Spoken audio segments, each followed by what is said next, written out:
Días. Buenos días.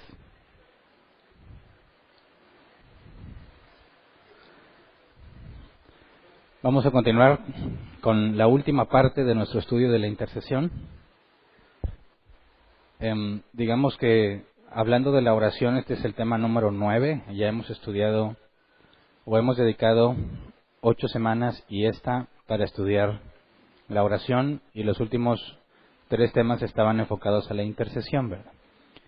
Hay muchos más ejemplos bíblicos que pudiéramos analizar, y me parece que hoy vamos a analizar el último de los que pueden ser más confusos o complicados. Y partiendo de ahí, creo que tenemos la información suficiente para poder interpretar otros pasajes como la forma en la que Pedro resucitó a Tabita. Nos dice la Escritura que él oró y luego le ordenó a Tabita que se levantara, y si entendemos lo que significa la oración, podríamos dar una interpretación bíblica y correcta a ese tipo de pasajes. Y a manera de resumen, lo que vimos la clase pasada, respondimos a la pregunta: ¿qué pasaría si a nuestra intercesión le agregamos ayuno? ¿Se acuerdan? Vimos esta idea de que ayunando es más eficiente cuando intercedes por alguien. Vimos casos de interceder por la ciudad, analizamos el caso de Nínive, y vimos que el caso de Nínive no era intercesión, ¿verdad? Los de Nínive estaban orando por sí mismos. Cada uno oraba por sí mismo, pidiéndole perdón a Dios, ¿verdad? Y vimos que no cambiaron a Dios, que el mensaje de la destrucción de Nínive estaba condicionado, según lo que leímos en Jeremías 18, 7 al 10. Se lo recuerdo. Jeremías 18, 7 al 10 dice: en un momento puedo hablar de arrancar, derribar y destruir a una nación, a un reino, pero si la nación de la cual hablé se arrepiente de su maldad, también yo me arrepentiré del castigo que había pensado infligirles. En otro momento puedo hablar de construir y plantar a una nación o a un reino, pero si esa nación hace lo malo ante mis ojos y no me obedece, me arrepentiré del bien que había pensado hacerles. Entonces vimos que el mensaje a Nínive de destrucción estaba condicionado a su comportamiento. Y cuando los ninivitas vieron evidencia de que Dios les había dado arrepentimiento, se pusieron a ayunar como señal de la aflicción que tenían por su propio pecado, ¿verdad? Y Dios los perdonó, pero no hubo ningún cambio en Dios. La condición estaba especificada. Y las palabras de Jeremías precisamente hablan, es Dios en primera persona el que nos está diciendo esto. Después vimos también el domingo pasado el caso donde sí había intercesión y ayuno, que era el caso de David, que David intercedió con ayuno y oración, y sin embargo Dios le negó su petición y el niño murió. Así que concluimos que el ayuno es la expresión de nuestra aflicción por nuestro pecado, o nuestra aflicción por la situación que alguien más está viviendo, pero definitivamente no es una herramienta en la intercesión, ¿verdad? Eso fue lo que estudiamos el domingo pasado, y hoy vamos a estudiar otro ejemplo. Y vamos a responder 2 preguntas. Pregunta número 1, ¿podemos interceder por la sanidad de alguien? Y pregunta número 2, ¿es más efectiva nuestra intercesión si lo ungimos con aceite? Antes de empezar a analizar estas preguntas bíblicamente, vamos a orar. Señor, queremos poner este tiempo en tus manos. Te pedimos que nos des la sabiduría que necesitamos para interpretar correctamente. Te pedimos que nos concedas ir a lo que tu Escritura enseña para interpretar con tu propia palabra, Señor, y no poner ideas nuestras sobre los textos. Concédenos que esto no solo quede en nuestras mentes, sino que también sea algo que llevemos a la práctica. Y que cuando tengamos la oportunidad de aclarar o explicar a otros lo que hemos entendido, que nos concedas gracia, paciencia, Señor, para hablar de manera agradable, para agradar de forma amena, como dice tu palabra, y de buen gusto, para que nosotros no seamos tropiezo a los demás, sino que tu palabra pueda hacer tu obra según tu voluntad. Gracias de antemano. Amén. Y pues bueno, quizás la pregunta más difícil a contestar por lo que hemos estudiado es: ¿qué relación tiene que ver el aceite con la intercesión, verdad? Sabemos que puedes interceder por alguien, y por la definición de interceder era pedir algo, o pedir que Dios le dé algo bueno o no le dé algo malo, ¿verdad? Y la pregunta simple: ¿podemos pedirle a Dios que sane a alguien? La respuesta sería sí, ¿verdad? El asunto a analizar es lo que hacen algunos cristianos ungiendo con aceite, ¿verdad? Pero quisiera primero saber quiénes saben qué es esto de la unción con aceite. Es decir, ¿alguna vez le pediste a alguien que ungiera algo con aceite o alguna vez tú ungiste algo? Levante la mano los que sí lo han hecho. Ok, ahora levante la mano el que nunca ha visto ningún caso de cristianos usando aceite. Ok, entonces voy a tener que explicar un poco más, ¿verdad? Y bueno, no te voy a decir lo que me contaron, te voy a decir lo que yo andaba haciendo. ¿Ok? ¿Alguna vez ungiste o pediste que si ungiera algo con aceite? Sí. Para empezar, la casa nueva. Esa es de ley, ¿no? Todos pasamos por esa. Los que hayan tenido casa nueva, era de ley que tenías que pedirle al pastor que fuera y que ungiera tu casa. ¿En qué consistía esta unción? Bueno, el pastor tenía un frasco especial. Y ahorita hablo sobre ese frasco, porque también tengo una anécdota con ese frasco. Y consistía en que, oye, mi casa, pues yo tuve la oportunidad de, cuando estaban construyendo mi casa, mi esposa y yo, Vero, fuimos y la vimos y vimos cómo iba la construcción. Y pues ahí veíamos a los albañiles y a veces veías revistas pornográficas tiradas en el suelo, periódicos con imágenes que son totalmente inapropiadas, o escuchabas la música, ya saben qué tipo de música escuchan normalmente, y a veces dudábamos si entrábamos o no a ver la casa, ¿verdad? Por el ambiente, y luego surge una preocupación, oye, esta va a ser mi casa, aquí voy a vivir yo, ¿cuántos demonios no se quedaron ya en las paredes, así bien agarrados, ¿verdad?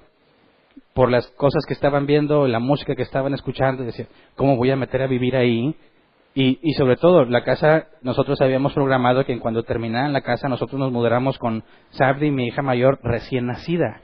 ¿Cómo vamos a exponer a nuestra primogénita, a esta criatura inocente, cómo la vamos a exponer a una casa con tantos demonios? Porque esa era mi creencia, ¿verdad?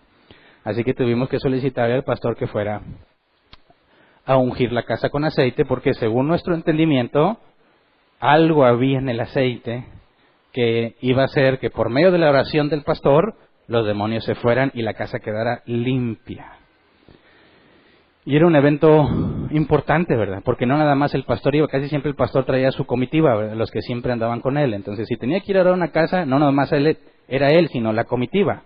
Y no podía decirle siempre, vengan a orar y ya. No, tenías que ofrecerles algo. Entonces se hacía una especie de fiesta, ¿verdad? Y bueno, pues ahí le echamos ganas, Vero y yo, porque ya andábamos bien gastados, ¿verdad? Echándole ganas pintando la casa por dentro, ¿verdad? Ya ves, acá te la entregan con puro yeso.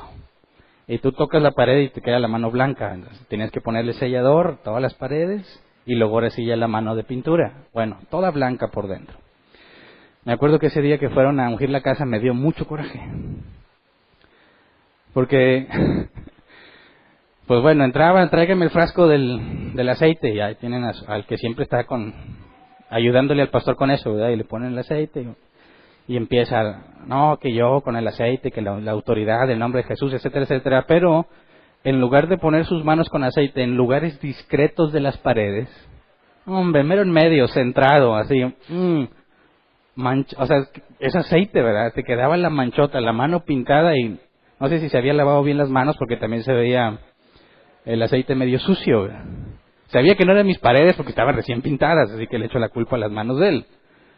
Pero así, y en todas las paredes, y en lugar de estar pensando yo en lo agradecido que debo de estar por la unción, ya me estaba preocupando de dónde va a poner su mano en la siguiente habitación, ¿verdad? Y ni cómo decirle, y pues allá abajo, donde nadie vea, ahí pone la mano, lo importante es que tenga el aceite, ¿no? Pero bueno, ya no disfruté el resto de la fiesta, pensando en que tenía que volver a pintar, y el dilema de que si pinto arriba del aceite, se pierde la efectividad. O sea, dije, hay que meterle planeación a esto, ¿verdad? Quizás dejar un lugar, mano con aceite aquí, o algo, ¿verdad? Donde nadie lo pueda manchar. Pero bueno, no lo disfruté tanto porque nuestro esfuerzo se arruinó. Y luego me acuerdo otra vez que recién empezando a caminar el cristianismo nos invitaron a presenciar cómo se ungía la computadora nueva de alguien. Porque me iban a regalar la computadora viejita. Entonces, compraban la computadora nueva, habían pedido que se ungiera la computadora, y a mí me iban a dar la viejita. Yo no sabía qué computadora era. Ahora, yo le he contado hace mucho. Mi carrera en la universidad tiene que ver con computación, licenciatura en ciencias computacionales, y tener una computadora era fundamental, pero no teníamos los recursos para comprarla. Así que yo tenía que imaginarme mi computadora y hacer lo que la computadora haría, dibujándola en una hoja, como yo sabía de programar, pues yo me ponía a programar el código a mano y luego yo simulaba que era la computadora que filtraba todas las instrucciones para buscar errores y decía, ándale, aquí me encontré un error, y yo solo me los encontraba, ¿verdad? No tenía dinero, y usar las computadoras en la universidad pues te costaba, y tampoco tenía dinero para eso. Entonces, me sirvió mucho para entender cómo funcionan las computadoras, ¿verdad? Y poder, cuando tenía para pagar para que la computadora procesara mi código, casi siempre salía limpio porque yo ya había hecho esa simulación en mi mente. Bueno, me dijeron que me iban a regalar una computadora, pero primero tenían que ungir la nueva. Pues ahí vamos a ver qué unjan a la nueva computadora, ¿verdad?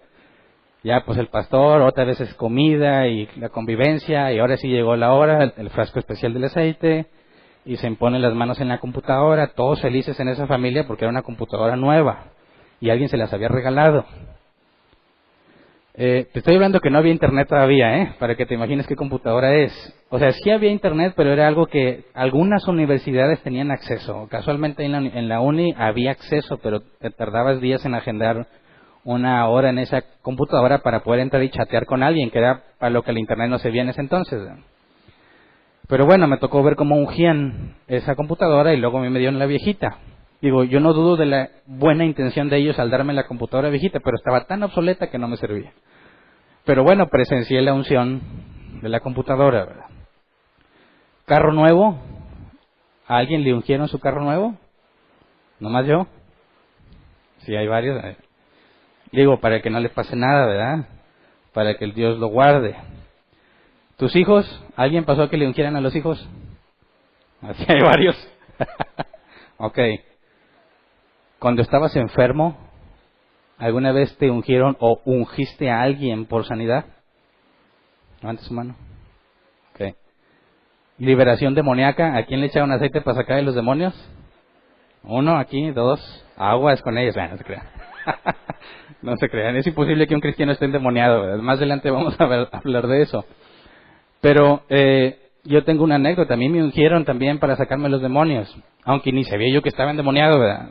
Yo aseguraba que no y ellos aseguraban que sí. A fin de cuentas yo no sentí que saliera nada de mí. Pero fue una ocasión cuando un predicador visitó la iglesia donde yo estaba y era muy conservador y era de estos cristianos que piensan que la Biblia dice que la mujer no puede usar pantalón. Entonces estaba tan enojado porque había varias mujeres en pantalón que tomó una de las de enfrente y le dijo, pasa aquí al frente. Y empezó a humillarla y a avergonzarla públicamente. Todos se quedaban callados. Que la Biblia y que los pantalones y yo me atreví a interrumpirlo y decirle, oiga, pero en la Biblia no existían los pantalones. No puede decir usted eso porque no había pantalones. Bueno, ¿cómo crees que tomaron mi comentario? Pase usted acá al frente. Yo traía pantalones, pero pues no había problema conmigo, ¿verdad? Traía falda yo, ¿no? Yo traía pantalón. Y entonces dijeron, a ver, tráiganme el aceite. Este hombre está endemoniado. Bueno, yo también me sorprendí. ¿En serio? No sabía. Tiene un demonio de rebeldía. ¿A cuántos por cuestionar lo que hacen algunos les dijeron que tenían demonios de rebeldía? Ahí hay varios. Entonces, bueno, pasaron el aceite, me pusieron en la frente y se pusieron a que el demonio y que la rebeldía y que lo reprendemos y ponte atrás, le decían a otro, ponte atrás, porque ya estaban esperando que yo azotara, ¿verdad? Pues yo me quedé viendo y no pasó nada. Y no, es que tú no tienes fe y no sé qué, pase a su lugar. Total, no me pudieron sacar los demonios, pero experimenté el aceite en la frente para liberarte. Lo hacen los cristianos, ¿verdad? Entonces,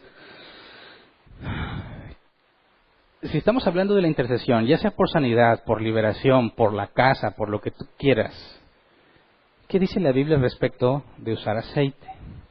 ¿Es válido o no es válido? En alguna ocasión, hace varios años, en la estación de radio donde todavía me invitan a predicar, alguna vez me corrieron, luego me dijeron que podía volver, y me acuerdo que se organizó un concierto cristiano. Y al ser una radio con una, o sea, la empresa tenía una sección de radio cristiana, ¿verdad? El problema es que no era administrada por cristianos, ¿verdad? Simplemente daban espacio a que los cristianos vinieran. Entonces no había ningún filtro de doctrina. Cualquiera que pague podía estar ahí. Entonces cuando se organizaba este evento para un concierto cristiano, los pastores de distintos programas solicitaron que les dieran acceso al recinto donde se iba a realizar, les dieran acceso días antes para poder ir a ungir el lugar y que Dios se manifestara.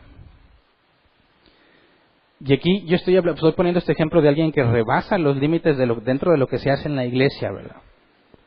Que si oran por sanidad y lo que sea, normalmente eso es dentro de la iglesia, pero ellos incluso solicitaban, aseguraban y a los dueños de la empresa y del lugar con toda seguridad y certeza de que al ir ellos a ese lugar y empezar a poner aceite en los asientos, en las paredes, donde sea, Dios se iba a manifestar. O sea, están totalmente seguros y lo dicen ante los incrédulos, seguros de que eso va a hacer que Dios se manifieste mejor. Ahora, yo me acuerdo también donde me congregaba y te estoy dando varios ejemplos para que los que no saben qué es, vean lo que se hace, ¿verdad? Y ya pasó por aquí que uno entre nosotros, cuando venía por primera vez y yo daba ese tipo de ejemplos, no nada más en cuanto al aceite, en cuanto a otras prácticas, no me creyó.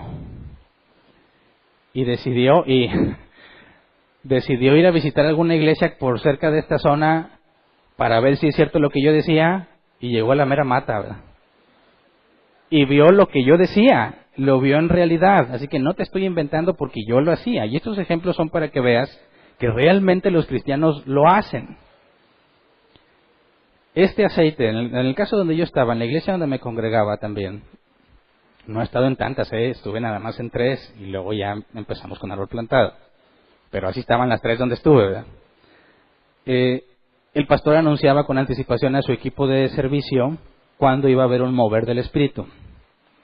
O sea, era incluso planeado y anticipado. No era de que el Espíritu Santo viniera de repente, no. Hoy va a haber manifestación. Y decía, traigan la lona. Y ponían la lona ahí al frente, o sea, estaba la plataforma y ponían una lona larga. Pues porque como todo estaba alfombrado, él quería proteger la alfombra. Y tenías que tener preparado el frasco del aceite de la unción, que era un frasco así bonito que se guardaba en un lugar especial, nadie lo podía agarrar. Es frasco del aceite de la unción. Entonces la lona consistía en que él iba a ungir a las personas con aceite y el Espíritu se iba a manifestar.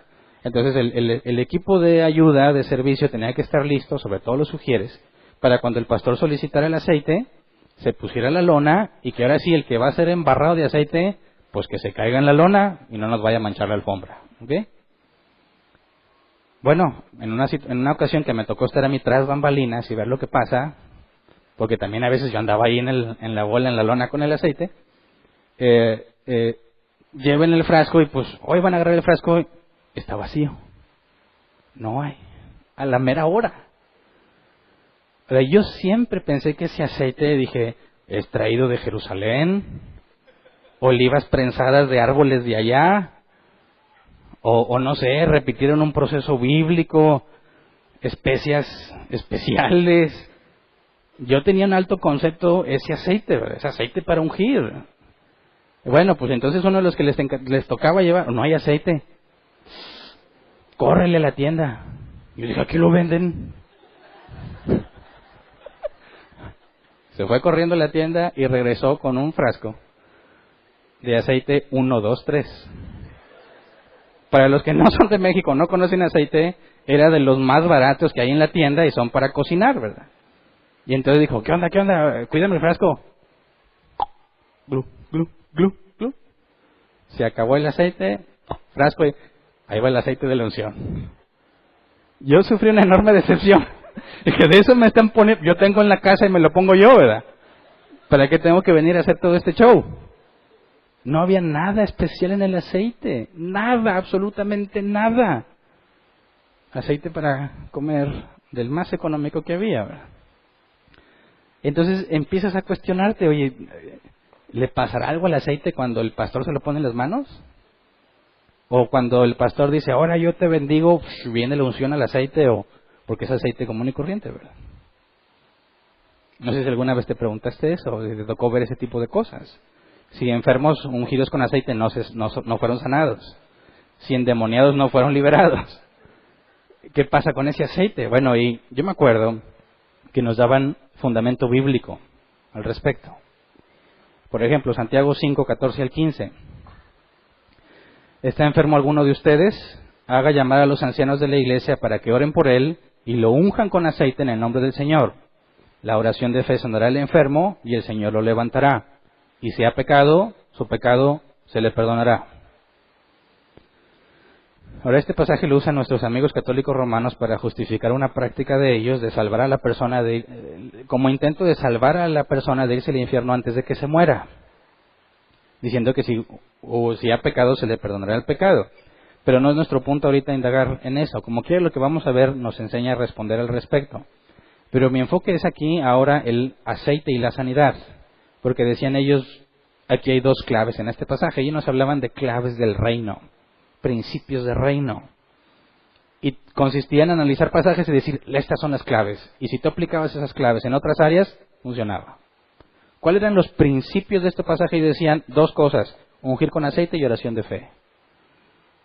¿Por qué? Porque dice, a ver, llama a los ancianos de la iglesia que oren por él y lo unjan con aceite en el nombre del Señor, y la oración de fe sanará al enfermo. Dicen, ¿qué se necesita para que un enfermo sane? El aceite y la oración con fe. Decían, esos son los principios, esas son las claves. Y a nosotros nos decían que si tú entendías las claves y los principios, tenías poder para aplicarlos en distintas áreas de la vida y tener resultados sobrenaturales. Entonces los principios de aquí era el aceite y la oración con fe. ¿Ok? Entonces, si tú usabas aceite y la oración con fe y lo ponías en la casa, la casa no está enferma, pero son las claves para que un milagro suceda. Entonces mi casa tenía una protección sobrenatural. Mi carro, protección sobrenatural. Porque estoy aplicando las dos claves. Y decían, y es más, los apóstoles lo hacían. Vamos a Marcos 6, 12 al 13. Marcos 6, 12 al 13. Los 12 salieron y exhortaban a la gente a que se arrepintiera. También expulsaban a muchos demonios y sanaban a muchos enfermos, ungiéndolos con aceite. Si ya ves, los apóstoles de Jesús lo hacían. Aplicaban las claves, los principios del reino. Y además, para demostrar que realmente algo pasaba cuando ponías aceite, citaban el Antiguo Testamento, Éxodo 30, 25 al 30. Dice, con estos ingredientes harás un aceite, es decir, una mezcla aromática como las de los fabricantes de perfumes. Este será el aceite de la unción sagrada. Con él deberás ungir la tienda de reunión, el arca del pacto, la mesa y todos sus utensilios, el candelabro y sus accesorios, el altar del incienso, el altar de los holocaustos y todos sus utensilios y el lavamanos con su pedestal. De este modo los consagrarás y serán objetos santísimos. Cualquier cosa que toque estos objetos quedará también consagrada. Unge a Aarón y a sus hijos y conságralos para que me sirvan como sacerdotes. Decían, ya ves, si tú pones aceite en las cosas se consideran santísimas. Y si tú tienes contacto con una de esas cosas, tú también eres consagrado. Entonces luego nos decían, ¿quién quiere venir para que le pongamos aceite? Pues ¿quién va a decir que no, verdad? Porque ya se les contó aquí tu marca de aceite y quieres tocar a la gente, ya te consagré, ¿verdad? Y ya te consagré a ti. Yo me sentía especial, ay, qué bueno, y no me quería bañar, se me va a caer el aceite, ¿verdad? Pero bueno, ¿es esto sustento bíblico? Para que se reúnan varios pastores y le digan a la gente incrédula, danos acceso a un recinto, porque vamos a ungir con aceite todo ese lugar para que Dios se manifieste. ¿Son estos pasajes fundamento para eso? Dicen, ¿es bíblico? El aceite lo usaban para consagrar, los apóstoles sanaban y liberaban con aceite, y los ancianos usaban aceite para sanar a los enfermos y oraban con fe. Así que tú puedes orar con fe y poner aceite en las cosas y vas a ver milagros. Más aún si era el pastor el que lo hacía, porque tú no tenías su nivel de espiritualidad. Ya te imaginarás, órale, invitando al pastor a todos lados. Oye, va a haber casa nueva, va a haber unción segura, pachanga. Mezclabas lo espiritual también, ¿verdad? Ya la casa quedaba protegida, un escudo protector, y pues todos contentos nos gozábamos, ¿verdad? A raíz de lo que hemos estado estudiando, después de los últimos 8 temas, en cuanto a la oración y los últimos 3 de intercesión, ¿estás de acuerdo con ellos? Digo, espero que no, ¿verdad? Si no ha sido en vano todo lo que hemos estado estudiando. Ahora, entiendo que quizás no pueda quedar claro el por qué algo está mal. Oye, Hernán, tú no dijiste nada de aceite, ¿verdad? Tú dijiste de la oración, pero a lo mejor el aceite es la clave. Bueno, por eso tenemos que responder a esto, en base a todo lo que hemos aprendido. Y lo primero que debemos de ver es que hay que dejar que la Escritura, como lo he dicho, se explique a sí misma, ¿verdad? Cuando hay algo que no es claro en el texto, debemos buscar en la Escritura claridad en cuanto a ese texto. ¿Qué nos dice la Escritura en cuanto a esto que estamos analizando? Y el primer caso, y el más simple, es irnos a Éxodo 30, 25 al 30, e incluir 3 versículos que no te leí, que tampoco me los leían a mí. Leamos Éxodo 30, 25 al 30 primero para recordar. Con estos ingredientes harás un aceite, una mezcla aromática como la de los fabricantes de perfumes. Y dice que se la va a poner a todas las cosas, ¿verdad? Y al final, el último versículo dice el 29, de este modo los consagrarás y serán objetos santísimos, cualquier cosa que toque estos objetos quedará también consagrada. Versículo 30, unge a Aarón y a sus hijos y conságralos para que me sirvan como sacerdotes. Versículo 31 al 33, a los israelitas les darás las siguientes instrucciones. De aquí en adelante, este será mi aceite de la unción sagrada. No lo derrames sobre el cuerpo de cualquier hombre, ni preparen otro aceite con la misma fórmula. Es un aceite sagrado y así deberán considerarlo. Cualquiera que haga un perfume como este y cualquiera que unja con él a alguien que no sea sacerdote, será eliminado de su pueblo. Ahora dime, ¿de aquí entendemos que yo puedo echarle aceite a las cosas? Claro que no. Dijeron, bueno, y si hacemos el mismo, ahí vienen los ingredientes, ¿eh? Y luego Dios dice, está prohibido reproducirlo para usarlo en esos propósitos. No se puede. Y no lo puedes embarrar a lo que tú quieras. Solamente a los que Dios había elegido. Entonces, definitivo, esto no es esto no es respaldo para andar embarrando las cosas con aceite. Al contrario, esta es una advertencia a que no lo andes embarrando. ¿Me explico? Ok, segundo, el caso de los apóstoles. Dicen, los apóstoles lo hacían, usaban estas claves del reino. No. Leamos el contexto, lo que dice ellos citan Marcos 6:13. Vamos a leer Marcos 6:7 al 13. Dice, reunió a los 12 y comenzó a enviarlos de 2 en 2, dándoles autoridad sobre los espíritus malignos. Les ordenó que no llevaran nada para el camino, ni pan, ni bolsa, ni dinero en el cinturón, sino solo un bastón. Lleven sandalias, dijo, pero no 2 mudas de ropa. Y añadió, cuando entren en una casa, quédense allí hasta que salgan del pueblo. Y si en algún lugar no los reciben bien o no los escuchan, al salir de allí, sacúdanse el polvo de los pies como un testimonio contra ellos. Los 12 salieron y exhortaban a la gente a que se arrepintiera. También expulsaban a muchos demonios y sanaban a muchos enfermos, ungiéndolos con aceite. Ahora, ¿este pasaje dice que los apóstoles oraban con fe, les ponían aceite y por eso sanaban? No, ellos recibieron autoridad explícita de parte de Jesús para salir a hacer eso. Ellos no están usando los principios que nos dicen de Santiago. Jesús fue claro, vayan y echen fuera a los demonios. Entonces, ¿por qué los sanaban? Bueno, porque también la Biblia nos dice que hay enfermedades causadas por demonios. Había una mujer encorvada que Jesús dijo, esta mujer la tenía atada a Satanás desde hace cuántos años, no me acuerdo lo que dice. Pero nos dice que era causa de Satanás. El que era sordo y mudo también tenía demonio. Entonces, si recibieron autoridad sobre los espíritus malignos y andaban sanando a enfermos con aceites, porque esas enfermedades estaban relacionadas con los demonios y la autoridad que Jesús les había dado. Así que ellos no están aplicando los principios que dicen. Sin embargo, debemos reconocer que se habla de aceite, ¿verdad? Y que algo hacía el aceite, ¿verdad? Seamos justos, en el sentido de que sí es claro que se usaba aceite para sanar. Pero también tenemos que ser claros en que no tienen nada que ver con los principios que ellos dicen que hay en Santiago 5, ¿verdad? Recibieron autoridad para eso, fueron y lo hicieron. Y hasta Judas andaba en eso, ¿verdad? Aunque siempre dejó claro Jesús que Judas no era de él.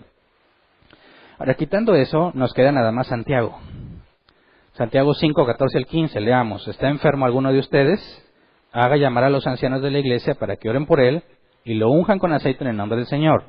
La oración de fe sanará al enfermo y el Señor lo levantará, y si ha pecado, su pecado se le perdonará.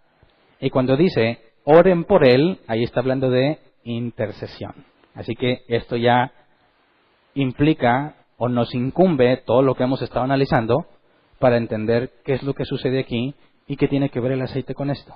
¿Ok? Entonces, cuando dice que los ancianos vayan y oren por él, y luego dice la oración de fe sanará al enfermo, ahí ya tenemos información suficiente para llegar a una conclusión, ¿verdad? ¿Tienen los ancianos poder especial para que los enfermos sanen cuando oran por ellos? ¿Sí o no? O sea, ¿sabes que alguien se enfermó en tu casa? Háblenle a los ancianos, llévenle a Hernán, porque mira, él sí es milagroso. ¿Significa que algún anciano tiene algún privilegio mayor que los demás y él sí puede hacer que la gente sane si ora con fe? No, pero como hace mucho que no les recuerdo cada cosa que hemos visto, quiero hacer un resumen breve de todos los puntos que ya demostramos para que lleguemos a una conclusión bíblica y aparte considerando los que no estuvieron con nosotros todos esos temas, ¿verdad? En 8 temas hicimos preguntas esenciales y en cada una buscamos resolverla. En el primer tema dijimos, o la pregunta fue ¿qué es la oración? Y dijimos, oración es intercambiar deseos con Dios. La palabra griega eso es lo que significa. Cuando alguien dice la frase en el nombre de Jesús, demostramos que no es una frase mágica. Implica que la autoridad de lo que va a suceder no es tuya, sino del que te envió. Y en ese caso es Jesús quien te enviaría. Cuando tú ves en la Biblia que sanaba en el nombre de Jesús, no es una frase mágica ni una frase que tiene poder. Ellos le dejaban en claro a la gente que el milagro que iba a suceder no era de su autoría, sino de Jesús. ¿Ok? 3. Dios cumple nuestras peticiones sí y solo si están de acuerdo a su voluntad. Y 4. Dijimos que la oración es una forma de conocer a Dios. Puesto que Él solo cumple lo que le agrada, vamos conociendo cómo es Él a través de nuestras peticiones y viendo qué es lo que nos cumplió, ¿verdad? Siguiente tema, dijimos cómo debemos orar. Y dijimos que según la Biblia debe ser algo privado entre tú y Dios. No usar palabras vacías. Según el original, lloriquear, repeticiones sin sentido, hablar largo y de forma tediosa. Eso no lo debes de hacer. 3. Acercarnos como hijos de Dios, pero conscientes de que somos muy diferentes a Él. 4. Reconocer su grandeza. 5. Debemos pedirle que Él haga lo que Él considera mejor. 6. Debemos confiar en su provisión y tener contentamiento con lo que nos da. Y 7. Debemos reconocer que somos malos por naturaleza y que alcanzaremos salvación solo porque Él nos sostiene. Eso fue en cuanto a cómo debemos orar. 3. Si Dios hace lo que quiere y nada más lo que Él quiere, ¿para qué oramos? Esa fue la pregunta del tercer tema. ¿Para qué oramos? ¿Por qué oramos? Dijimos. Porque Dios lo ha ordenado, número 1. Número 2, porque queremos alabarlo y expresar nuestra admiración ante su soberanía, ante su poder. 3, porque nos enseñan a tener contentamiento en lo que nos da. 4, porque queremos confesar nuestros pecados para recibir gracia y misericordia. 5, porque le agradecemos todo lo que Él es y lo que hace por nosotros. 6, oramos porque Él es soberano, porque tiene poder para hacer lo que Él quiera. Y sí, el último punto es para presentarle nuestras súplicas. Después dijimos la pregunta, ¿puede la oración cambiar las cosas? Y la respuesta es sí, la oración cambia las cosas, pero no cambia a Dios. La súplica eficaz del justo puede mucho, lo que dice Santiago, y lo vamos a leer en un ratito. La oración eficaz del justo puede mucho. Y vimos que efectivamente la súplica activa de forma constante de sus hijos puede hacer mucho. Y vimos porque es el medio que Dios pueda estar usando, pero siempre y cuando sea conforme a su voluntad, ¿verdad? Y dijimos y recordamos que Dios cumple nuestras peticiones sí y solo si están de acuerdo a su voluntad. Luego dijimos, ¿es posible, otro tema, que Dios diga no a nuestra oración a pesar de pedir de manera correcta? Y dijimos, es posible que Dios diga que no. Hay 3 posibles respuestas de parte de Dios. Sí, no y aún no. Y esa tercera parte es cuando puede ser que estés pidiéndole algo que es agradable a los ojos de Dios y te diga aún no. Y vimos que hay situaciones en las que el hombre pide para sus propios deleites, y hay ocasiones en las que puedes pedir incluso algo que es agradable a los ojos de Dios. Y vimos el caso del hombre que ora pidiéndole a Dios cosas, pero que está mal con su esposa. Y que Pedro dijo, tus oraciones tienen estorbo. Y esa palabra en griega era interrupción. Tenías que primero hacer lo correcto. Y vimos en ese tema que, por palabras del salmista, si en mi corazón, el rey David, si en mi corazón hubiera yo abrigado maldad, el Señor no me habría escuchado. Y vimos que eso es a lo que se refería Pedro. Cualquier hijo de Dios que deja de luchar con su pecado y lo acepta en su vida, las oraciones que haga Dios tienen estorbo. Y aunque Dios lo vaya a usar, si Él le dice, úsame Señor, pero tiene en su vida pecado que ha aceptado, si ha abrigado su maldad, Dios le va a decir, aún no. Así que no hay ninguna certeza de que simplemente porque le pides a Dios algo bueno te lo va a dar. También tiene que ver qué estás haciendo tú. ¿Ok? Y luego de ahí brincamos a la intercesión. ¿Qué es la intercesión? Dijimos, orar en favor de alguien para conseguir un bien o librarlo de un mal. Pablo intercedía por otros, también pedía que intercedieran por él. Pablo pidió que intercediéramos por todos, especialmente por los gobernantes. Vimos que la intercesión no es un llamado especial para unos cuantos. Digamos, estos guerreros de oración y todo ese tipo de cosas carecen de fundamento bíblico. Todos tenemos el privilegio y la responsabilidad de interceder por los demás. Siguiente tema, podemos chantajear a Dios. Y analizamos el caso de Moisés, cuando le dice, si no los vas a perdonar, entonces bórrame a mí del libro. Y la respuesta es no. ¿Qué era chantaje? Ejercer presión sobre alguien mediante amenazas para obligarlo a actuar de determinada manera y así obtener algún beneficio. No puedes presionar a Dios, no puedes chantajear a Dios, no puedes hacer que Él perdone a quien no quiere perdonar y no puedes hacer que Él tenga misericordia de quien ha decidido no tenerla. El domingo pasado dijimos, ¿qué pasaría si a nuestra intercesión le agregamos ayuno? ¿Y qué dijimos? David intercedió con ayuno y oración, sin embargo Dios le negó su petición. Concluimos que el ayuno en la intercesión es la expresión de nuestra aflicción, no una herramienta para manipular a Dios. Ahora, ¿qué pasa? Recordando todo esto, ¿por qué un anciano tenía que ir a orar? ¿Y por qué su oración sanaría al enfermo? ¿Qué es lo primero que se requiere para que el enfermo sane cuando alguien ora?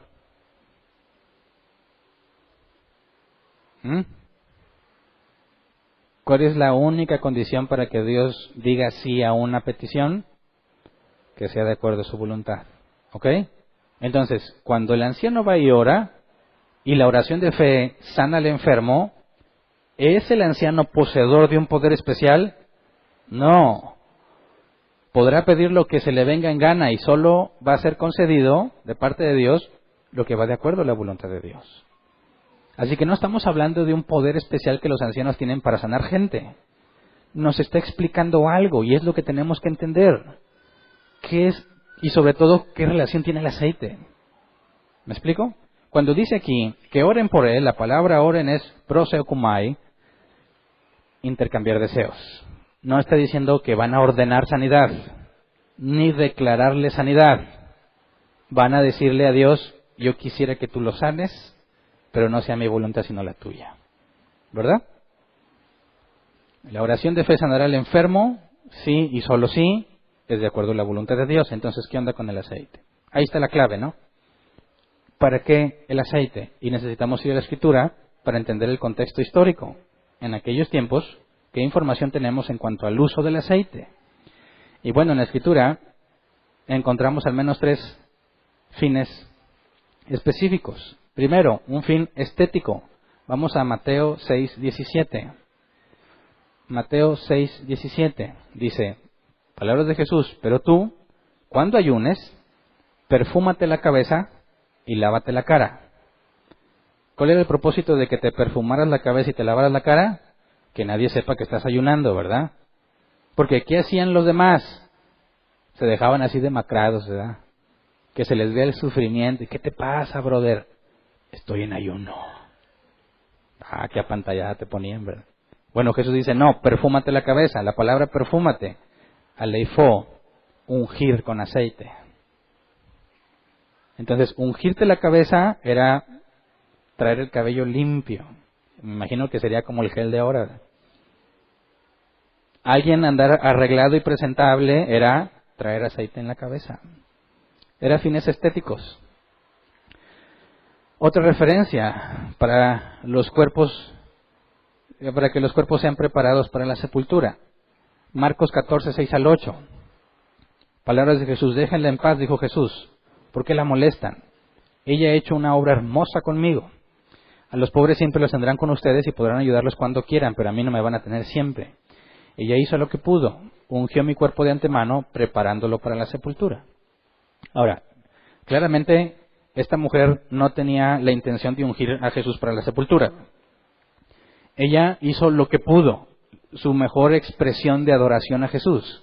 Pero Jesús nos dice que a pesar de que no era la intención de ella, esto indicaba que su muerte estaba próxima. Y que así como los cuerpos, eso lo sabemos en el contexto histórico, así como los cuerpos eran ungidos con especias y aceites para sepultarlos, Jesús dijo: ella está haciendo conmigo lo que correspondería con un cadáver. Y esto nos ilustra que el aceite también era usado en esos procesos. Y un tercer fin, vamos a Lucas 10:34. Lucas 10:34. Se acercó, le curó las heridas con vino y aceite y se las vendó. Luego lo montó sobre su propia cabalgadura, lo llevó a un alojamiento y lo cuidó. El buen samaritano, ¿verdad? Un fin medicinal. Históricamente se sabe que cuando tenías heridas expuestas o cierto tipo de llagas o hinchazones y ese tipo de cosas, se te ponía aceite sobre las áreas afectadas. Entonces, Santiago habla de aceite. ¿Qué uso podrían estar dándole al aceite? ¿Estético? ¿Para que el enfermo quede bien chucho? ¿Estás enfermo? Pero bien perfumado. ¿Sí? No. Iban a ponerle aceite porque pues ya te vas a morir, te vamos preparando. ¿Te parece? No. ¿Para qué lo usaban? Fíjate, Santiago 5:14. ¿Está enfermo alguno de ustedes? La palabra enfermo, asteneo, estar débil o enfermo, física o moralmente. Veamos dos aplicaciones. Marcos 6:56. Dice: donde quiera que iba, en pueblos, ciudades o caseríos, colocaban a los enfermos en las plazas, les suplicaban que les permitiera tocar siquiera el borde de su manto, y quienes lo tocaban quedaban sanos. Ahí la palabra usada es enfermos. Estos son enfermos físicamente, personas que tenían males físicos. Primera de Corintios 8:12. Dice: al pecar así contra los hermanos, hiriendo su débil conciencia, pecan ustedes contra Cristo. Y aquí no está hablando de enfermedad, aquí la palabra es débil. Débil es la misma que se utiliza cuando dice: ¿está enfermo alguno de ustedes? Y habla de algo moral. Los que tenían su conciencia débil, que pensaban que comiendo algo se podían llenar de demonios, ¿verdad? Entonces, ¿qué sentido está hablando Santiago en el capítulo 5? ¿Está hablando de los que tienen su conciencia débil o de los que están enfermos físicamente? ¿Está enfermo alguno de ustedes? Obviamente está hablando de enfermedad física. Ahora, cuando dice haga llamar a los ancianos de la iglesia para que oren por él, de entrada, hay una situación física de enfermedad. ¿Qué relación tiene el aceite ahí? Era usado para cuestiones físicas. Así que vamos descartando lo espiritual y lo sobrenatural del aceite. Estamos hablando de una aplicación práctica, ¿verdad? Pero dice: haga llamar a los ancianos de la iglesia para que oren por él. ¿Por qué ellos? Bueno, pues porque ese es el trabajo de un anciano, ¿no? ¿No le dijo Jesús a Pedro: Pedro, ¿me ama? Sí. Apacienta mis ovejas, cuida mis corderos, alimenta mis ovejas. Cuidar y alimentar, la función principal de un anciano. Hay alguien enfermo, ¿por qué no va a la iglesia? Entonces, si te da gripa, ¿tengo que ir yo a tu casa? ¿No puedes venir tú? ¿Bajo qué condición tendrían que hacerme ir? Porque no se puede mover. Hay algo que lo restringe y ahorita confirmamos eso. Pero entonces aquí estamos viendo que hacen llamar a los ancianos porque esa es su principal responsabilidad. Hay alguien que no se puede mover, alguien que no puede ir a congregarse. ¿En quién recae la primera responsabilidad de ir a ver a esas personas? En los ancianos. Ahora, ¿los está llamando porque tienen un poder especial? No, porque de eso se trata su oficio. ¿Ok? Y lo unjan con aceite en el nombre del Señor. Bueno, ¿para qué quieren el aceite? Es una manera de darle cuidado. El aceite no era de que te lo pusieran una vez y listo. Tenían que estar constantemente volviendo a poner aceite para que tus heridas, tus llagas, tus problemas fuesen aminorando. Entonces, ¿qué es lo que nos dice aquí? Que este cuidado era brindado o debería ser brindado principalmente por ancianos que están cuidando a los enfermos. ¿Qué clase de enfermo? ¿Hasta dónde la enfermedad va a determinar cuándo un anciano debe ir allá? Ahorita lo vemos. Pero luego dice la oración de fe sanará al enfermo. Y aquí la palabra enfermo ya es distinta. Ya no está usando la misma que cuando hizo la pregunta, ¿está alguno de ustedes enfermo? Ahí hizo una palabra, aquí utiliza otra. La oración de fe sanará al enfermo. Aquí la palabra enfermo es kamno. Se traduce como yo trabajo, estoy cansado o estoy enfermo. Eso es lo que dice la concordancia Strong. El diccionario Helps dice, cansado hasta el punto de la enfermedad, gastado, listo para colapsar, especialmente por exceso de trabajo. Y veamos esta palabra aplicada en Hebreos 12:3, Reina Valera 60, porque la Reina Valera 60 lo está traduciendo textual. Hebreos 12:3 dice, considerad aquel que sufrió tal contradicción de pecadores contra sí mismo, para que vuestro ánimo no se canse hasta desmayar. La palabra aquí es canse. Es lo mismo que dice la oración de fe sanará al enfermo. Aquí, en esta otra aplicación es al que está agotado, el que está a punto de desmayar, al que está colapsado. Entonces, ¿de qué enfermos nos hablan? ¿De cualquier enfermedad? No, del que se considera estar cerca de la muerte. ¿Me explico? La oración de fe sanará al enfermo y luego dice, y el Señor lo levantará. Y esa es la confirmación de que estaba postrado, ¿verdad? Al levantarlo, la palabra sí se traduce levantarlo, está hablando de alguien que está postrado en cama, alguien que se pensaba que estaba a punto de morir, está cerca de la muerte. Llamen a los ancianos para que lo cuiden, porque tal vez son sus últimos momentos. Pero la oración de fe sanará al enfermo. ¿Es una garantía? No, ya entendimos qué es la oración. Los intercambios de deseos con Dios. La oración, Santiago nos dice, la oración eficaz del justo puede mucho en este contexto. Es decir, no pierdan la esperanza, no digan, se va a morir. No, síganle pidiendo a Dios, Él tiene poder. Si Él quiere, lo puede levantar. Nos lleva a poner nuestra última esperanza en Dios y no en la naturaleza humana, no en las leyes físicas. Y si ha pecado, su pecado se le perdonará. ¿Tenemos poder para perdonar pecados? No. Si había pecado, su pecado se le perdonará. Esto no lo puedes desligar y decir, tenía pecados. No, tiene que ver con la enfermedad que lo tenía postrado. Y sabemos bíblicamente, como lo dijimos, el caso de la mujer encorvada, del sordo y mudo, que por pecado, por situaciones así, puede manifestarse problemas naturales, ¿verdad? En el caso de los hijos de Dios no serían demonios, pero sí disciplina. ¿Cuántas veces ha tenido Dios que agravar tu salud para que hagas un alto? ¿Alguna vez les ha pasado?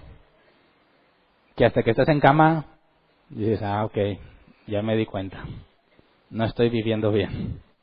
No estoy tomando buenas decisiones.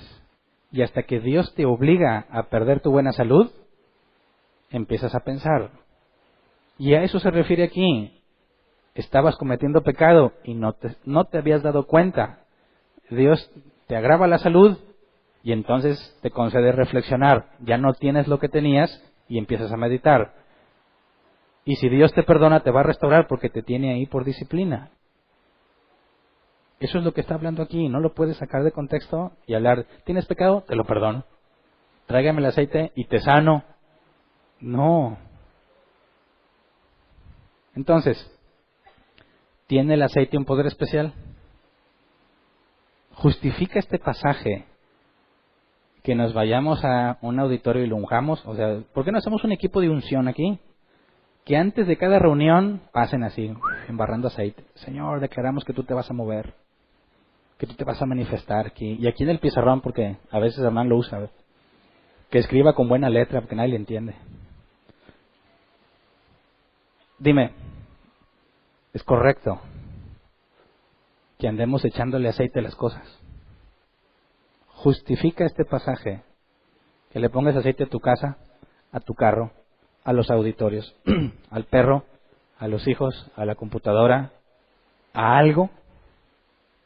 Claro que no. Claro que no.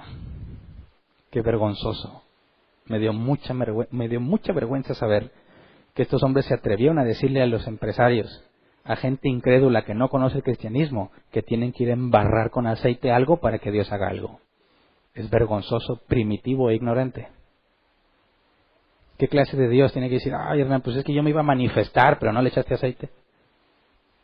Ahora pues me voy a manifestar poquito. Échale aceite a la otra para que me pueda mover con libertad. ¡Qué absurdo! ¡Qué absurdo! Ahora, nos queda una pregunta más. A ver, ¿qué pasa si se enferman como 30 al mismo tiempo? Aquí entre nosotros. Y dicen, a lo mejor se mueren. Y yo no alcanzo a ir por ti a orar. ¿Qué va a pasar? ¿Se acabó tu esperanza? ¿Se van a salvar los que yo ore por ellos? Imagínate que de los 30 que se van a morir ese día, alcancé a ver a 8, 10, 15, 20.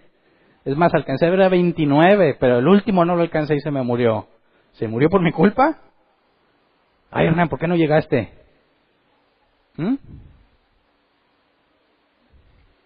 Es decir, para poder orar por sanidad, ¿tienes que ser anciano? No, este mismo pasaje de Santiago, este mismo capítulo nos da la respuesta. Santiago considera 3 casos de oración. Santiago 5:13.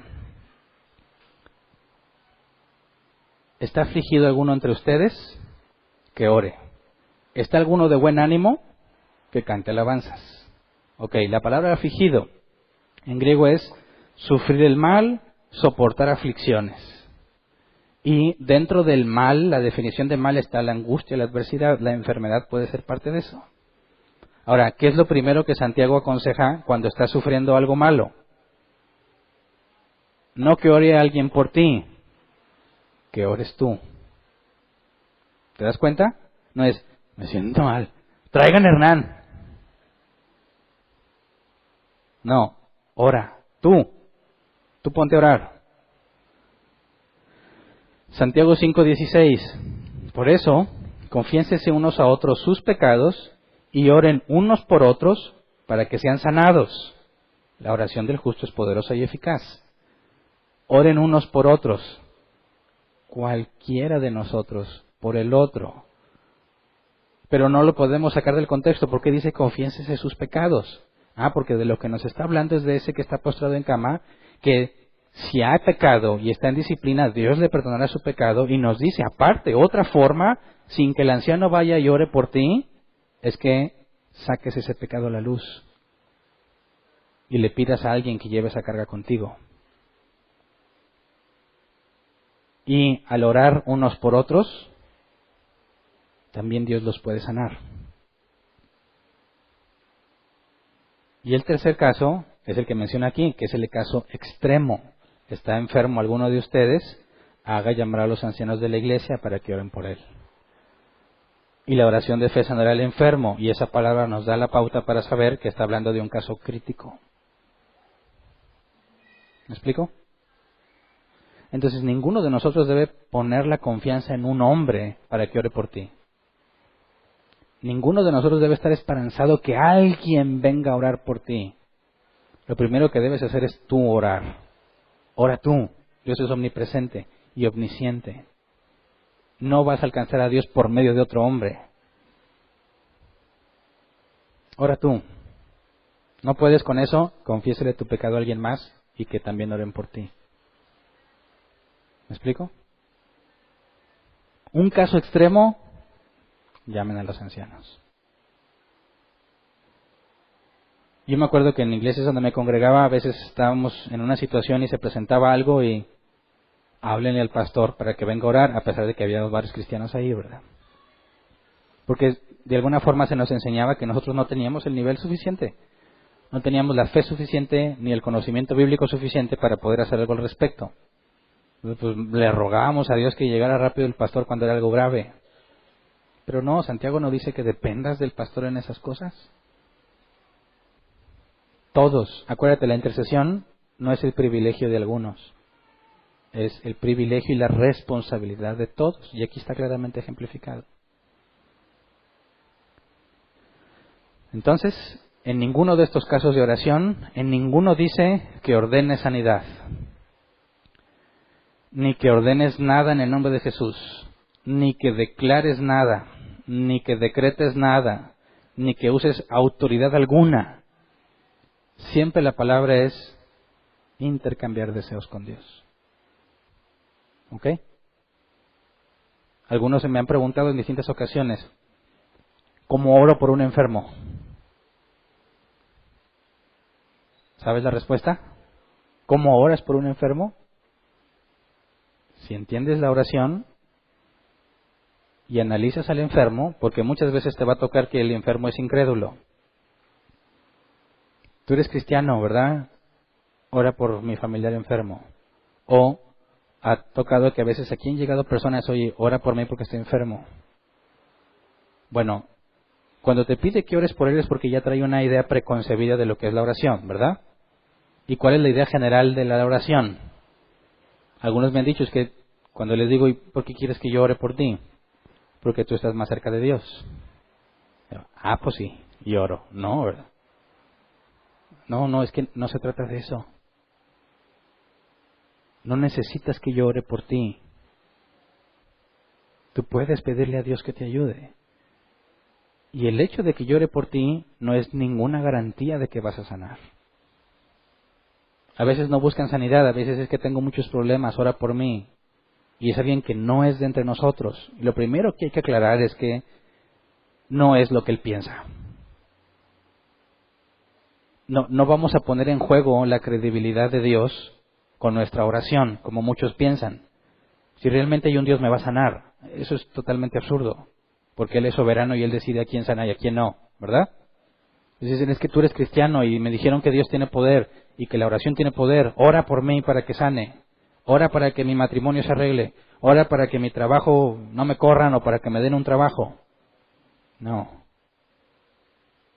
Yo lo que puedo hacer es rogarle a Dios que haga lo mejor para ti. Y si no te quiere sanar, no te preocupes, tu principal problema es tu salvación. ¿Eres salvo?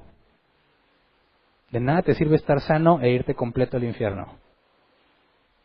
Es preferible estar salvo y permanecer enfermo toda tu vida, pero ir a la vida eterna. Cuando les das ese punto y esa información, la gran mayoría se decepciona y dice, no, entonces ¿para qué oras? Se enojan y se van. Ay, Hernán, ¿para qué le haces enojar? Pues dile, bueno, está bien, mira, yo te bendigo y Dios te pido que lo ayudes sin hacerle entender. Algunos piensan que sería mejor eso para evitar el conflicto, pero no. Porque si Dios decide no salvarlo, ¿a qué conclusión va a llegar él? Si decide no sanarlo, ¿a qué conclusión va a llegar él? A que Dios no existe. Y tú contribuiste a esa conclusión. Muchos no buscan a Dios, buscan lo que Dios les puede dar. Y lo primero que hay que aclararles es que Dios no es el genio de la lámpara, ni que yo tengo influencias para con Dios y que me puede dar favores a mí que Él no le daría. Eso hay que dejarlo bien en claro. Ahora, si tienes una persona que conoce de Dios y está enferma, ¿puedes orar por él, por esa persona? Claro. Sería lo más honesto y amoroso que puedas hacer. Podríamos decirle, me duele verte así. Yo quisiera verte alegre y feliz como normalmente estás. Me duele verte enfermo. Sabemos que Dios tiene control de las cosas y que todo obra para bien. Así que yo le voy a rogar a Dios que me permita volver a verte sano, pero sabemos que si Él dice que no, eso es lo mejor que te puede pasar, ¿verdad? Y nuestra oración consistiría en expresar lo que sentimos. Dile, Dios, yo quiero verlo contento, yo quiero verlo trabajando, yo quiero verlo activo, mas no sea mi voluntad sino la tuya. Porque si tú lo tienes así para que aprenda algo, no se lo quites hasta que aprenda. Si tú lo estás golpeando para humillarlo, termina la obra que hiciste en él, es lo que te ruego. Yo sé que la va a terminar, pero mi ruego tiene que estar dirigido a su voluntad. Si no lo vas a sanar, danos resignación.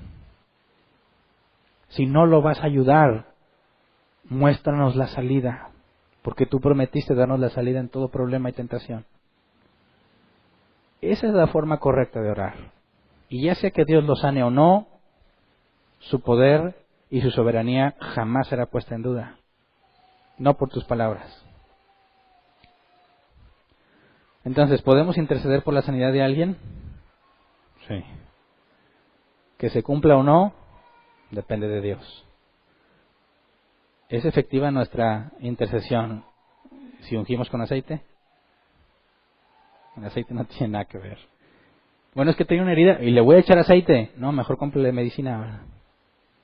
En aquel entonces eso era lo mejor que tenían. Ahora tenemos mucha mejor tecnología. Y en lugar de estar yendo a remedios tan antiguos, hay remedios más efectivos. Mejor llévalo a consultar. No te pongas faramayoso con el aceite. Ahorita no aplica, ¿verdad? ¿Me explico? Entonces con eso terminamos el tema de la intercesión y también el tema de la oración.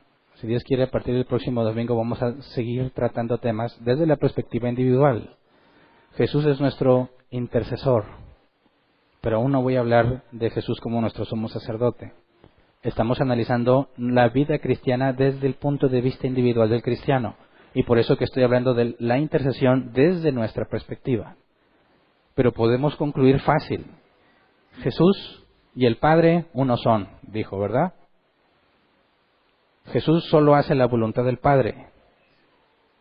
¿Crees tú que alguna vez que Jesús interceda, Dios le diga que no?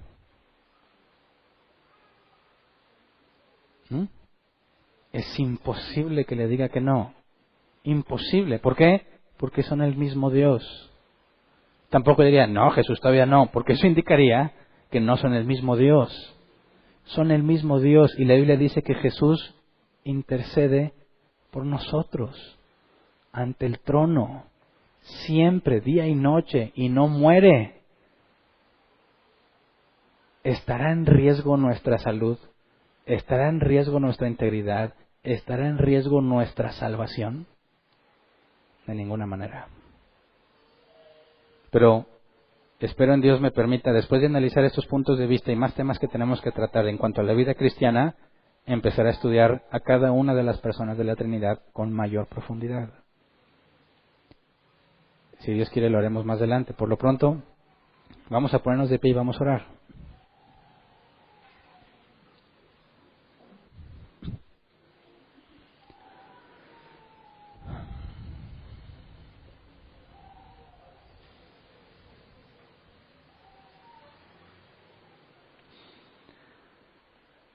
Si de alguna forma te ha sido útil lo que hemos estado estudiando, y de algunos que me han comentado que han aprendido mucho, me da mucha alegría. Claro que me agrada mucho saber que les ha servido, pero quiero comentarles esto, que es muy importante. Que además de haberles dado conocimiento, les puse una enorme responsabilidad sobre sus hombros. No sé si me entiendes, ¿verdad? Y no es porque te deseo el mal. Me hubieras dicho. Y hubiera faltado estos días. No. Aquel que sabiendo hacer lo bueno y no lo hace, le es pecado. En cierta forma la ignorancia hace nuestra conciencia más llevadera muchas veces. Porque haces cosas que no entiendes.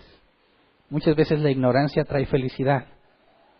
Porque hay muchas cosas que ni sabes y piensas que estás bien, pero conforme tienes más conocimiento y más luz en tu mente de quién es Dios, se vuelve mucho más fácil detectar el pecado en nuestras vidas.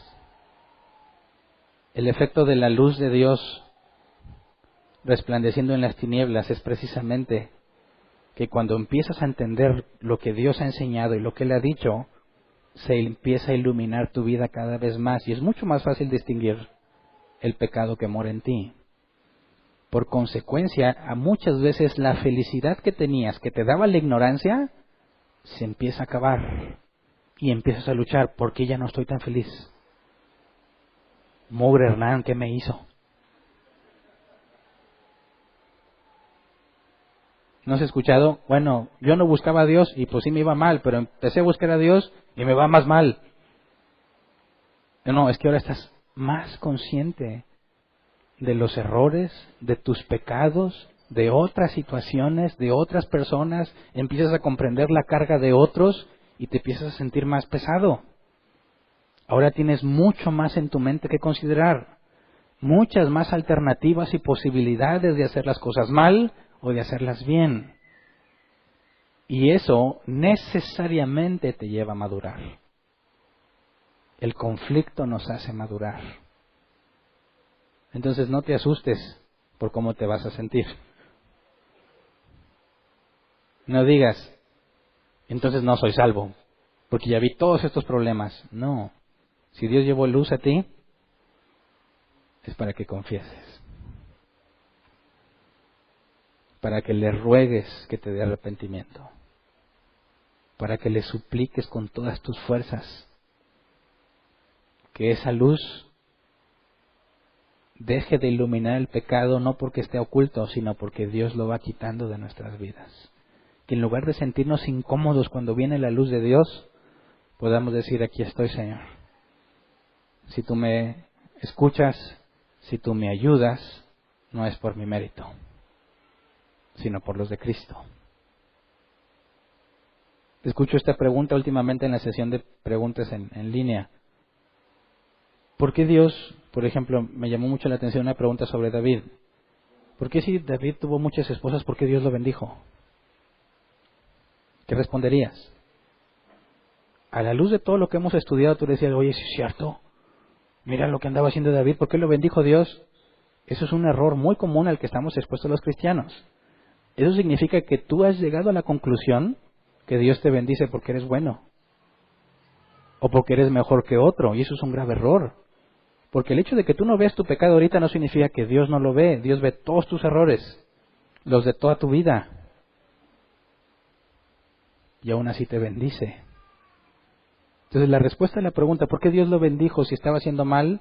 La respuesta es, ¿por qué Dios te bendice a ti? Que tú también estés haciendo mal. ¿Por qué? Porque no es por mi mérito, no es por mi obediencia, no es por mi santidad, es por la de Cristo. Y no es licencia para pecar, es motivo de humildad y de gratitud. Y mientras más pecado ves en tu vida, más humilde debes ser, no poniendo en duda quién eres en Dios, porque a pesar de eso te amó, sino poniéndonos en el lugar que nos corresponde, en el lugar donde Dios es soberano, Dios es omnipotente, donde Él hace todo lo que Él quiere y nosotros solo le agradecemos lo que nos da. Nuestras oraciones debiesen cambiar totalmente, totalmente. Nuestro trato para con los demás debiera cambiar totalmente. Porque mientras más pecado ves en tu vida, más estás consciente de lo que cargan los demás. Y en lugar de ser rápido para juzgar, tendrías que echarle una vista a tu interior y ver cómo Dios te ha sostenido en gracia. Y por consecuencia vas a ser más paciente con los demás. Porque si ha tenido paciencia contigo a pesar de todos sus errores, lo menos que puedes hacer es tú tenerle paciencia a los demás. Esa es la evidencia de que Dios te ha enseñado algo. Conocimiento acumulado en tu mente simplemente te va a envanecer. Simplemente te va a llevar a decir, eso ya lo sé. Oye, pero mira, escucha, ya lo sé. Quien dice eso ya lo sé, solo muestra su ignorancia. ¿Cuándo acabaremos de estudiar la palabra? Estaba comparando hace 3 años, estudié la oración y en un tema acabé. Esta vez son 9 y todavía hay cosas que no voy a hablar. ¿Qué significa eso? ¿Que soy sabio? No. Que Dios en su gracia cada vez me ha permitido ver más el pecado. Y por eso es necesario explicar cada vez más cosas. Ese es el efecto de la palabra de Dios en nuestras vidas. Que cuando te permite entenderlo realmente, se vuelve más profunda la Escritura. Y más humilde tú.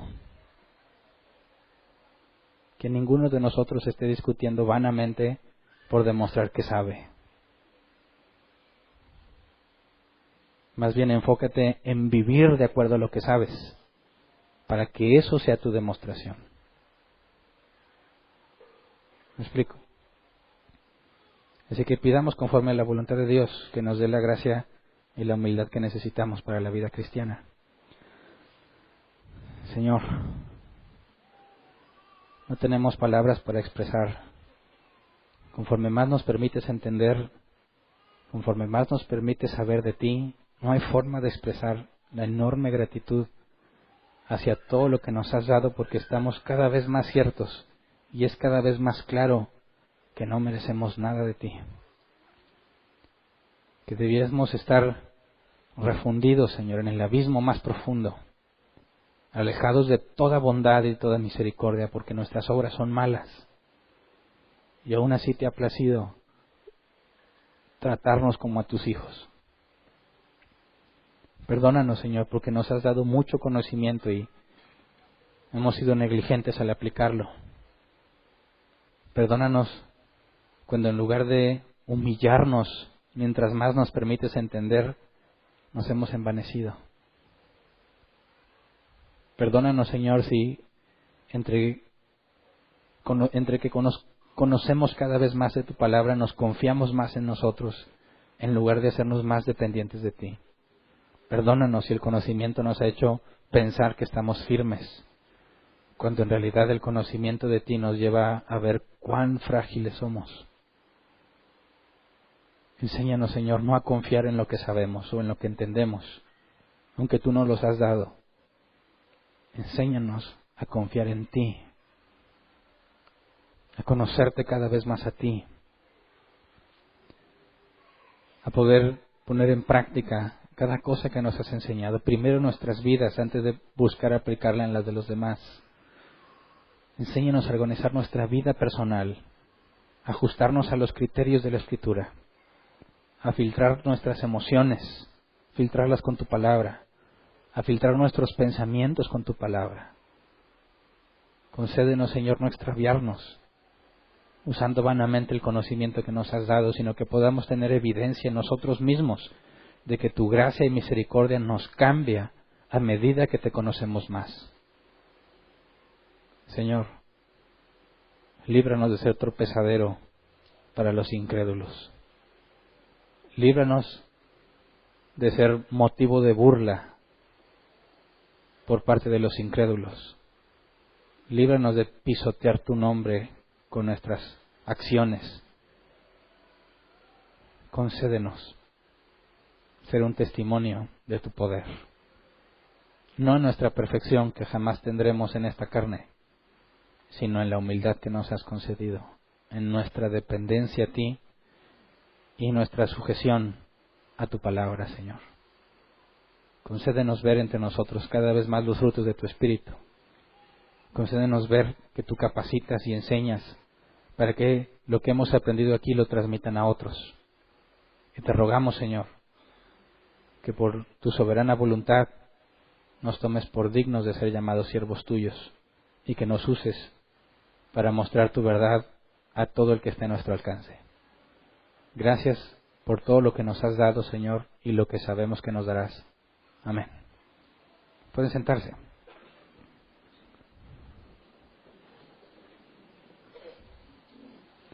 Pasemos a la sección de preguntas. La dinámica es que tenemos 15 minutos y se va a mostrar un reloj en cuenta regresiva para controlarnos, porque luego nos alocábamos como antes y teníamos hora y media de preguntas, ¿verdad? Y es verdad, a veces eran más las preguntas que la predicación. Y bueno, fuimos ahí a prueba y error ajustándonos hasta llegar a los 15 minutos. El objetivo entonces es que prediques lo más breve y conciso posible, ¿verdad? Que no tomes mucho tiempo para dar una explicación, que busques presentar tu pregunta de forma clara y directa, y el hecho de que lo hagas público al micrófono es para beneficiarnos todos de tu pregunta. Los que quizás tienen la misma duda y no se atreven a preguntar, o los que jamás se habían imaginado lo que tú estás preguntando. Y como también estamos transmitiendo en línea, si acabamos con las preguntas aquí y aún queda tiempo, intentaremos responder las que se hagan en los videos donde se está transmitiendo, ¿ok?